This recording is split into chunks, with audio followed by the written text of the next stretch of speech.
The following episode contains graphic content and language. Listener discretion is advised.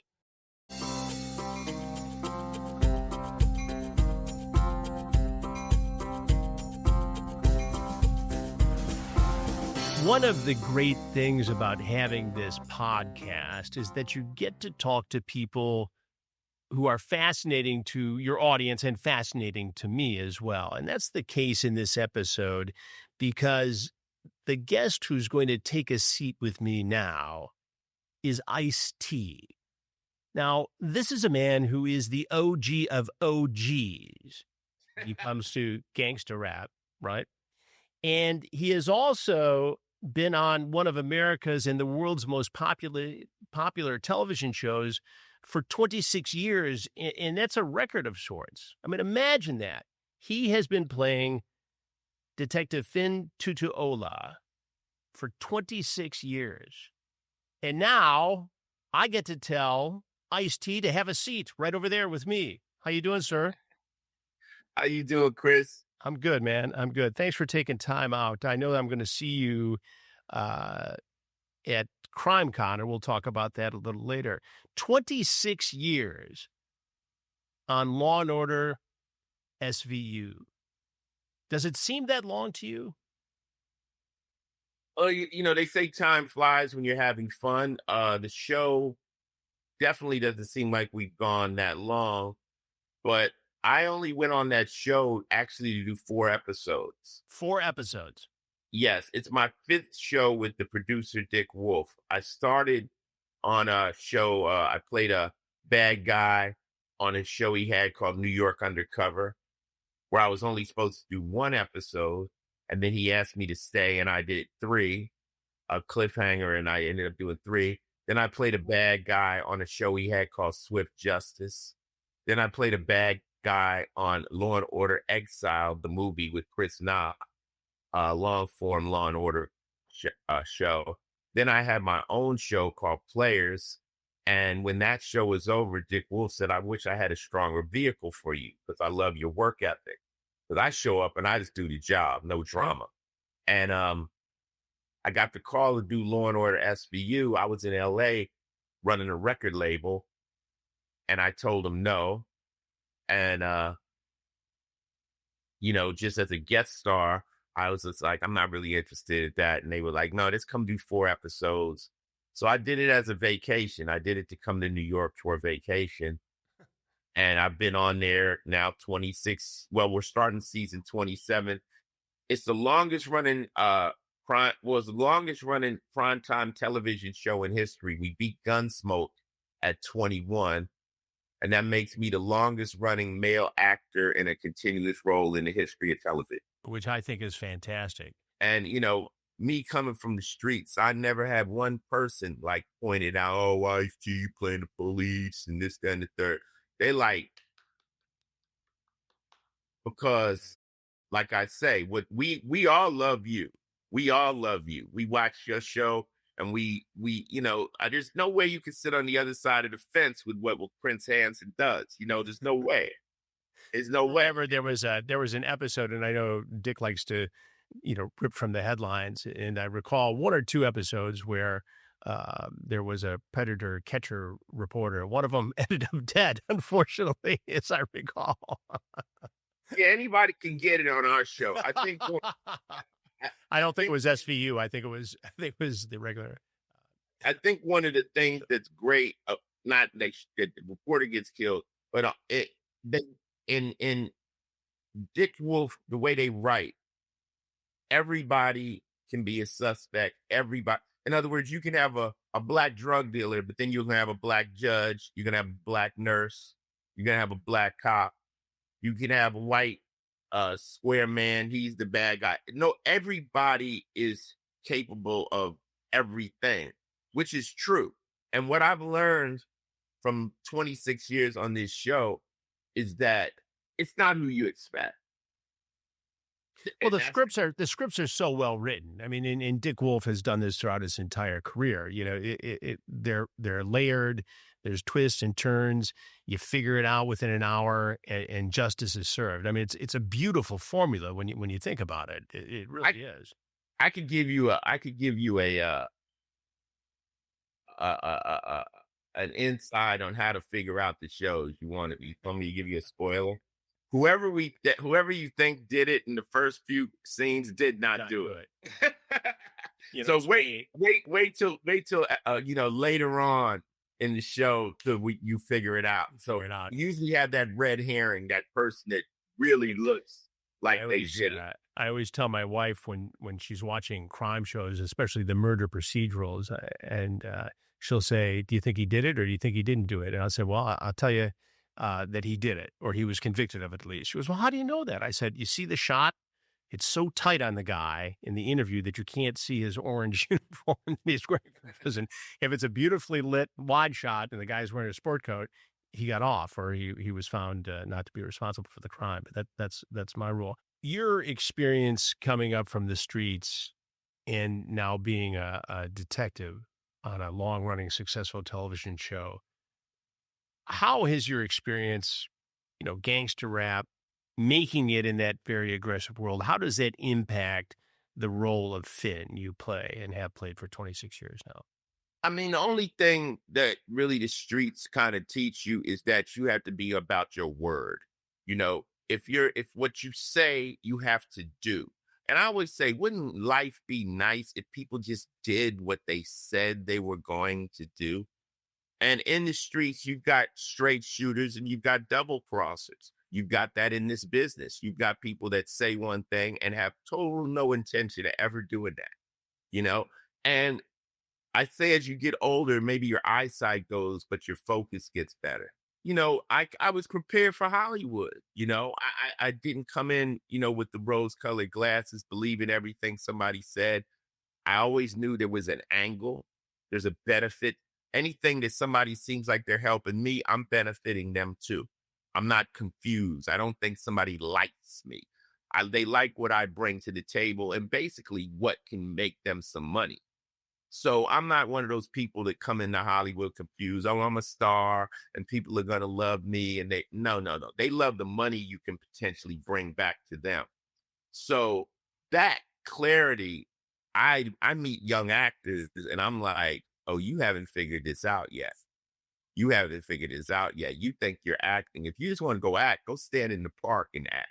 You're in the business. So in the business, you got to be about, like I said, Wolf loved my work ethic. You have to be on point. You have to be on time. You have to do the job. One thing when you act on television, after you do a scene, I don't care how great it is. There's no applause. You're not in acting school. There's like next movie because they expect you to do it. That's why they hired you. No one's there to rub your back and say, oh, great job. Every once in a while, there's a really dramatic scene where people will give it to you, but Sure. don't expect that. So I think the streets, I'm also military. I'm an ex-veteran. So I already know that, not an ex-veteran, I'm a veteran, but Hollywood is nowhere for soft people. It will break your heart. It'll discard you. And I've been in this business long and I've just been able to navigate, maybe just by not having some dream outlook of what Hollywood is. You got to do the work and you got to hope people like it. How hard was it for you to break into the music business? It wasn't that hard because I brought something new to the table. And what did you learn that was different than anybody else at the time? Absolutely. It had never been done. Just being, I guess you would call it apolitical, just saying how I felt. It was more compared to like punk rock, even though it was rap. It was just like, I'm going to get on the mic and I'm going to say exactly how I feel. I don't care if it comes on the radio. I don't care. I'm just going to make the most raw music about my emotions and how I feel. And it had not been done. To go and make a record with no expectation to be on the radio, that was never done. People always wanted to get on the radio. So, no, I don't think anybody knew it would hit, but when it hit, it started a landslide of other cats doing similar stuff like me. But once I got in the music business, yeah, all the shenanigans started, people trying to rip you off. They know you're new to the game, you're doing a contract and they go, well, what about your foreign, the mechanicals. We go, huh? And they go, okay, we'll F them there. They don't tell you, oh, what about your merch overseas, huh? Oh, we'll F them there. They don't teach you. They just do you, whatever They you want you don't to be need. so excited about having a record deal that you're going to pass on everything else. Most people, Chris, that get into entertainment are willing to do it for free just to be known. Yeah. If you were going to make a record, you'd say, I don't. Till the rent's due. Right. You said you're coming in just like, I don't care. Just get me on the radio. That the fame is the attraction. Yeah. And then it's the shallow fame when you become famous, you didn't make the money, and you don't want to work a regular job because now people know you, and it's a catch-22, So fortunately, I was shrewd enough and I got good people around me. I've had the same manager since the beginning of my career, the same lawyer, and they looked out for me, and I didn't really get drug over the coals. When you, in those days, were writing a gangster rap song, whether it's Cop Killer or LGBNAF, Let's get butt naked. I hadn't heard that in so many years. I got it. It tickled me when I was listening to it last night. But a lot of this is very organic, and I imagine it comes from a place of growing up in that environment, and you have one idea, and then you extrapolate the rest of it, and it just comes to you like all good songs or all popular songs, sometimes in the shower, sometimes in the streets, sometimes, exercising. And it's, you take that and turn it into music. It's whether you're a fan of the genre or not, the creative process is just phenomenally interesting how it all comes together. And then you find something that resonates with 10,000 people jumping up and down and screaming in Texas. It's like, what did I do here? And then the next question is, what are you going to do next? How do you do it again? How do you replicate that? It's making, I don't really necessarily call it gangster rap. Like when we first started writing this stuff, I just called it hardcore rap. Yeah. Meaning no limits. We'll talk about anything. We'll talk nasty. We'll talk crazy. We'll talk funny. It's just hardcore. It just meant remove censors, right? Just say it the way we say it when we're kicking it. And the term gangster rap came from the press with Ice Cube. When Ice Cube did Straight Outta Compton, he made the song, and he said, straight out of Compton, crazy MF named Ice Cube from the gang called Niggas with Attitudes. So the press said, oh, instead of them calling themselves a rap group, they said they're the gang. And so the press said, this is gangster rap. So we all was like, okay, it's gangster rap. So that's when I came with the album called Original Gangster. I said, well, if that's gangster rap, then I'm the original gangster. But making the songs, it could come from anywhere, Chris. But remember, hardcore, there's no limits. So I'll tell you a story about 99 Problems, the song Jay-Z made famous. I was with Brother Marquise from the 2 Live Crew, another group that was doing what's hardcore rap. They're saying all kinds of records for girls to shake their booties to. And they were on a list to be taken down because they were too nasty or whatever. So I'm with Marquise, and there was a song, I don't know if you remember, there's a song called Whoop, There It Is. It was a very, very famous song. Yeah, absolutely. Okay, now, the origin of Whoop, There It Is, the DJs were the DJs at a strip club called Magic City in Atlanta. And when the girls would bend over, they would say, whoop, there it is. All right, there it is, right? So Marquise telling me this story about the song, and he goes, man, all them nights I sat in that club, that was the phrase that pays, man. I missed it. So he said he missed that one. Then he looked at me, he goes, man, I got 99 problems, but a bitch ain't one. I go, what did you just say? Yeah, that's magic. I mean, really, in that genre, that's magic. I said, what did you say? I said, that's a song. That's a song. And so he said, write it.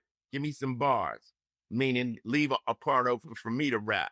So I wrote 99 Problems. later on, Jay-Z remade the song and made it even more famous than I did. That's where the motivation. I just did a rap song the other day, which the hook is the love is fake, the hate is real. I mean, think of what you could talk about in a song called The Love is Fake, The Hate is Real. Because I believe when someone says they love you, that's a figure of speech. But when someone hates you, they really hate you. Oh yeah, I did, and I tell my kids this. I said, I've had friends and enemies, and it's better to have way more friends than enemies because when you're in a jam, enemies aren't going to help you out. Your friends, right? But then also on the B side, sometimes it's better at least to have enemies because you know where they're coming from. Well, exactly. You know they don't like. That's a good point. The friend, you might think he's a friend, but he could flip on you. So at least I know my enemies. I know who doesn't like me, and I can just keep my eye on them.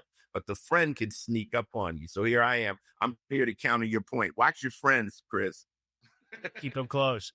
What do you think, Ice, is the legacy of that original music, the hardcore rap? I mean, I think first off, I think that it just opened up music to being able to be a little bit more brutal and straightforward on all parts. I think it helped pop. I think it helped country. I think it helped everybody. And I don't take credit for it because it was really happening with punk rock earlier. The punk rock scene was very blatant and very raw.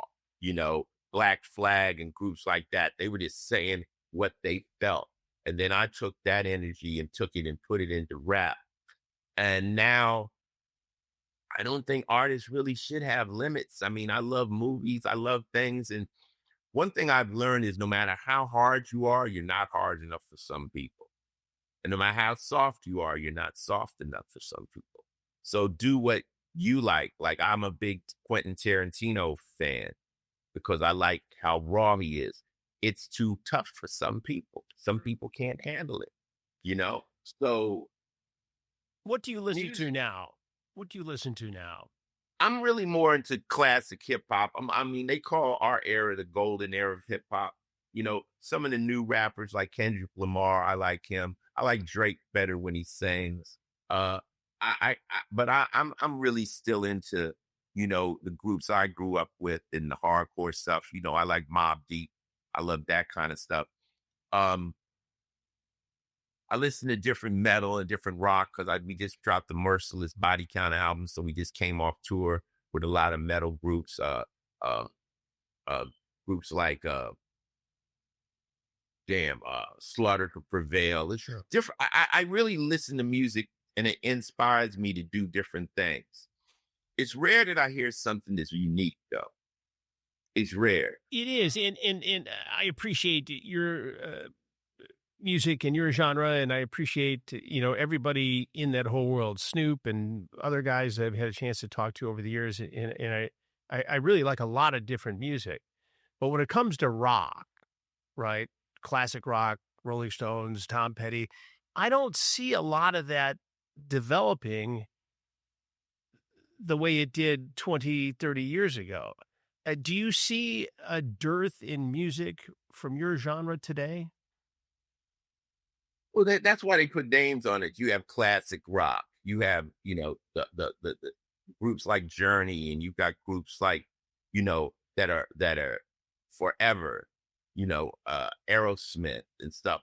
One of the greats, Ozzy Osbourne, his past, who pretty much invented heavy metal. I mean, it's always things change in different groups, and there's lulls in artistry where everybody's kind of repeating themselves. Then somebody will come off with something that's totally different and something new. I mean, I like this girl who's a artist named Her. She seems like a female Prince, and she's very talented. But we do Body Count, and Body Count is a mixture of a lot of different rocks. It's heavy metal, it's punk sometimes. It has a little funk in it. It's different. And that's our niche. Our niche isn't just one sound. It's a lot of different sounds put together with Ice-T up there screaming whatever he wants. And the driving guitar, if you hear Body Count or excuse me, Cop Killer live, especially, I mean, it starts out like a punk rock song. Yeah, Body Count is Motorhead. Yeah. Like all the groups all our songs will have a certain influence, So There Goes the Neighborhood is Black Sabbath, the big down, down, down, down, down. That's Bodyguard. Cocktail is dun, dun, dun, dun, dun, dun, dun, dun, dun, dun. Motorhead always seemed like you were on a Harley going 100 miles an hour down the highway, and without a care in the world. So all our songs are influenced by different groups. Some of the faster stuff is influenced by Slayer. So all of us are influenced by everybody else. That's how life works. Looking back, how difficult was the transition? And again, you're still doing music, right? So it's not like you set that aside to go be an actor, and you've done a lot of work in films and television and now, for the last 26 years at SVU, Law and Order. Was it a difficult transition to make, though, to add this to the portfolio? Or did it to become an actor as well as a musical performer? I mean, did it just happen seamlessly, do you think? Well, musicians are acting. Especially the lead singer, he's acting, If I'm an R&B singer, one song is Baby, I Love You. The next song is Baby, Please Don't Leave Me. The next song is I Miss You So Much. The next song is I'm Gonna Get You, Girl. Though he's got to sing all those songs in one night. So to do every song, he has to change his mindset. He's acting. He when Julio Iglesias starts singing about heartbreak, it didn't happen that night, but he's going to sing it like it just happened that moment. So we are acting when we sing. The transition from musician to actor has been happening since Frank Sinatra, from Elvis Presley, Chris Christopherson. It's just a natural transition. That's easy. It's harder to go the other way. It's harder to go from acting to music than from music to acting. Look at Cher. We're used to being in front of people. We're used to expressing ourselves. And performing without a net. So I don't think it's that. I think you'll see far more musicians that have transitioned to actors than actors that have transitioned to musicians. It's easier for us. Also, I remember we do music videos. We're used to being in front of the camera. But I think you hit it. Performing without a net. We're not afraid. The hardest thing about acting is being in front of that camera and being intimidated. You talk about work ethic, and I think this is the most important thing a younger person can take away from an interview like this. I mean, I've had 3 jobs, and one of them has been a television journalist. So the other 2 were working in the back of a bakery. And the hardest job I ever had in my life was hauling drywall in Detroit. Not hanging wall, hauling drywall. I've done this from the inner city. 3 summers of it, right? I learned more about life in those 3 summers than probably 4 years at Michigan State University. But, it shapes you. And you got to get up when the bell rings, if not a few minutes before, and go to work, whether you're an actor, whether you're a content creator, whether you're a musician, whether you're a banker on Wall Street. The work ethic is what's going to get you through. That's what Dick Wolf liked about you. And that's, it seems to me, what needs to be taught to kids today who may have this sense of entitlement because they have a degree, or, they filled out the applications, or, things might be tough. We do everything online. We don't go knock on doors anymore. Impart some wisdom to anybody under the age of 21 who's watching this or listening to this. I think kids today that want to be their own boss, and they don't really understand what that entails. They think, oh, I don't want to listen to anybody. I don't want to have anybody in charge of me. And that might be the most difficult thing you'll ever take, just to say, I want to be my own boss. No one's going to wake you up.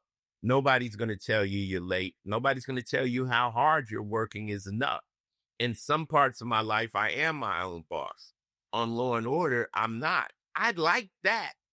I like having someone say, this is what has to be done. And I know if I hit that target, I get paid.